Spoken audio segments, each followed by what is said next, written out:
Hello students, आज हम discuss करेंगे energy stored in a capacitor. किसी कैपेसिटर में आप कितनी एनर्जी स्टोर कर सकते हो, ये चीज हम आज पता लगाएं। सॉरी, 2 या 3 इसके एक्सप्रेशन हमारे पास आएंगे जो हम यूज करेंगे फर्दर न्यूमेरिकल प्रॉब्लम्स में भी। देखिए, सबसे पहले ये आपके पास एक पैरेलल प्लेट कैपेसिटर है। जब आप इसको चार्ज देते हो, आपने इसको पॉजिटिव चार्ज दिया,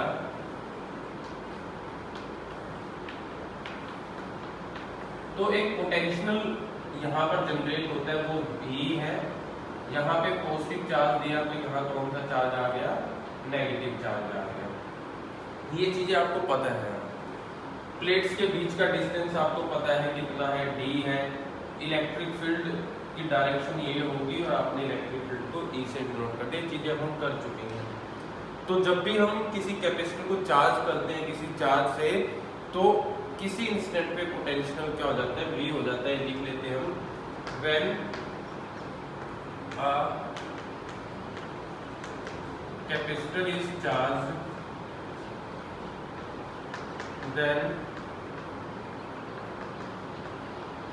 at any instant its potential is V। किसी इंस्टेंट पे उसका पोटेंशियल क्या हो जाता है?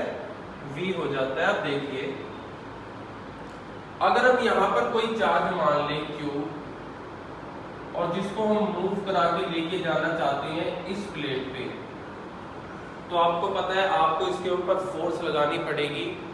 इलेक्ट्रिक फील्ड के अगेंस्ट आप इसको मूव कराना चाहते हो, फोर्स लगाओगे तो वर्क होगा, और वही वर्क किसमें स्टोर होगा? एनर्जी में। कि कैपेसिटर के अंदर एनर्जी कैसे निकाली जाएगी? कि कैपेसिटर में चार्ज को मूव कराने में जो फोर्स लगती है, जो वर्क डन लगता है, वही किसमें स्टोर होता है? एनर्जी में। तो इस चार्ज को हम मूव करा रहे हैं, तो देखिए, अब मान लीजिए मूवमेंट कराई जा रही है स्मॉल डिस्टेंस ds से, then work done in moving charge Q from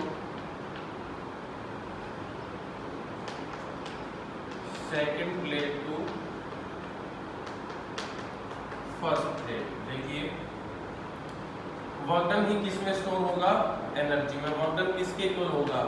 जितनी फोर्स लगी और जितना डिस्प्लेसमेंट उसने कवर किया। F फोर्स लगाते हैं और डिस्प्लेसमेंट मान लेते हैं कितना कवर हुआ है? ds। टोटल डिस्प्लेसमेंट कितना? लिमिट क्या होगी? 0 से d, क्योंकि बीच का डिस्टेंस कितना है? d। तो कम से कम 0 और ज्यादा से ज्यादा कितना कवर कर सकता है? वो d डिस्टेंस कवर कर सकता है। आगे देखिए, फोर्स जो लगती है चार्ज पे, इलेक्ट्रिक फील्ड भी प्रेजेंस है, तो आप क्या लिखते हो? QE ds। फोर्स को क्या लिख सकते हो आप? Q into E। अब देखिए, 2 फॉर्मूले हम पुट करेंगे यहाँ पर। पहला देखिए, as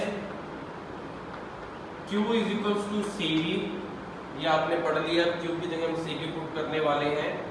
secondly, E into dr किसके इक्वल होता था? dV के।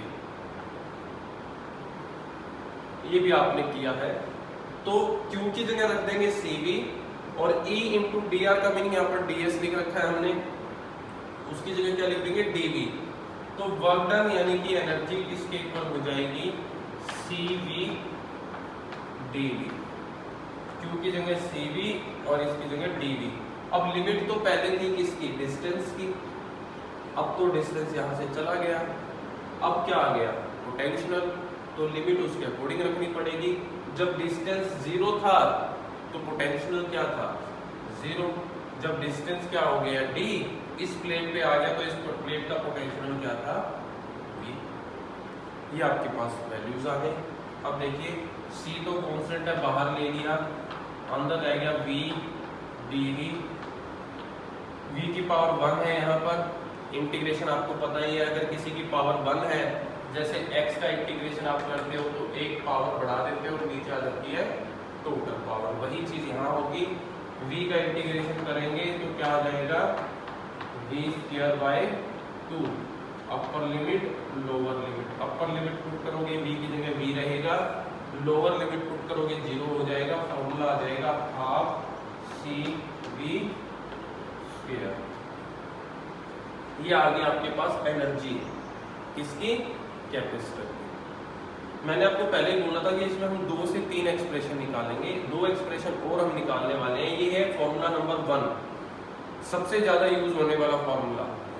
कहीं भी एनर्जी की बात आएगी कैपेसिटर की तो सबसे ज्यादा यही फॉर्मूला यूज होने वाला है। लेकिन इसके अलावा भी 2 फॉर्मूले बनते हैं। कैसे, इसी फॉर्मूले में एज C = Q/V, C क्या होता है Q/V, यहाँ पुट करोगे देन एनर्जी = 12 C की जगह आपने रखा Q/V इंटू में V का स्क्वायर, इस V से एक पावर कट गई, ये आ गया 12QV। Formula number 2। अगर एनर्जी निकालनी हो चार्ज और पोटेंशियल के टर्म में तो ये फॉर्मूला है। तीसरा, इस फॉर्मूले में ही पोटेंशियल किसके इक्वल होता है, पोटेंशियल इक्वल होता है चार्ज बाय कैपेसिटेंस के। यहाँ से देख लीजिए पोटेंशियल ऊपर जाएगा, चार्ज नीचे, कैपेसिटेंस नीचे आ जाएगा। देन यू हाफ C और V का स्क्वायर, ये V की वैल्यू है, इसका स्क्वायर यानी कि Q का स्क्वायर अपॉन में C का स्क्वायर। इससे एक पावर कैंसिल आउट हो जाएगी और ये आ जाएगा 12Q² बाय C। ये है फॉर्मूला नंबर 3। तो 3 फॉर्मूले आपके पास एनर्जी के आ गए हैं, energy stored in the capacitor के। तीनों में से कोई भी फॉर्मूला आपका जो है वो यूज हो सकता है। एक छोटी सी टर्म और ऐड की गई है साथ में जो आपको पता होनी चाहिए, उसको बोलते हैं एनर्जी डेंसिटी। वो और देख लीजिए।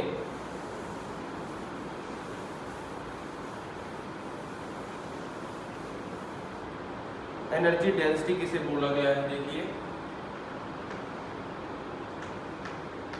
डेंसिटी वर्ड जो यूज किया जाता है आपको बेसिक क्लासों में पढ़ाते हैं, डेंसिटी होता है मास बाय वॉल्यूम। लेकिन फिजिक्स में ऐसा नहीं है, डेंसिटी का मीनिंग होता है क्वांटिटी बाय वॉल्यूम। क्वांटिटी कुछ भी हो सकती है, जैसे अब यहाँ पर एनर्जी लिख दिया तो energy by volume, force density निकालते तो फोर्स बाय वॉल्यूम। तो मास डेंसिटी, या अगर यहाँ पर आप मास बाय वॉल्यूम लिख रहे हो तो फिर फिजिक्स में आप उसको खाली डेंसिटी नहीं लिखोगे, तो आप उसको लिखोगे मास डेंसिटी। तब ये क्लियर होगा कि आप मास को वॉल्यूम से डिवाइड कर रहे हो। सिर्फ डेंसिटी लिखा तो कोई भी क्वांटिटी है जो वॉल्यूम से डिवाइड होने वाली है। तो यहाँ एनर्जी डेंसिटी लिखा है तो यहाँ कौन सी क्वांटिटी है जो वॉल्यूम से डिवाइड होने वाली है, वो है एनर्जी। तो हम लिख सकते हैं it is equals to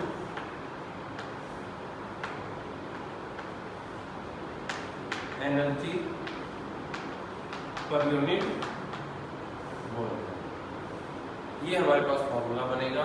energy density को ED से हमने डिनोट किया, एनर्जी यानी कि U से हम डिनोट कर रहे थे एनर्जी को, पर यूनिट वॉल्यूम। वॉल्यूम पूरा लिख देते हैं वरना पोटेंशियल का भी सिंबल यही रहेगा। अब देखिए ये है एनर्जी 12CV² अपॉन में वॉल्यूम V। वैल्यू पुट करते हैं, देखिए 12 C की वैल्यू आपने निकाली थी A∈D पैरेलल प्लेट कैपेसिटर का कैपेसिटेंस। V की वैल्यू, V को क्या लिख सकते हो आप, V को आप लिख सकते हो E/D। तो स्क्वायर करेंगे तो E का स्क्वायर D का स्क्वायर। वॉल्यूम क्या होता है, एरिया इंटू डेप्थ। देख लीजिए दोबारा, तीनों की वैल्यू पुट की गई है, ऊपर नीचे वॉल्यूम है, ऊपर पोटेंशियल है।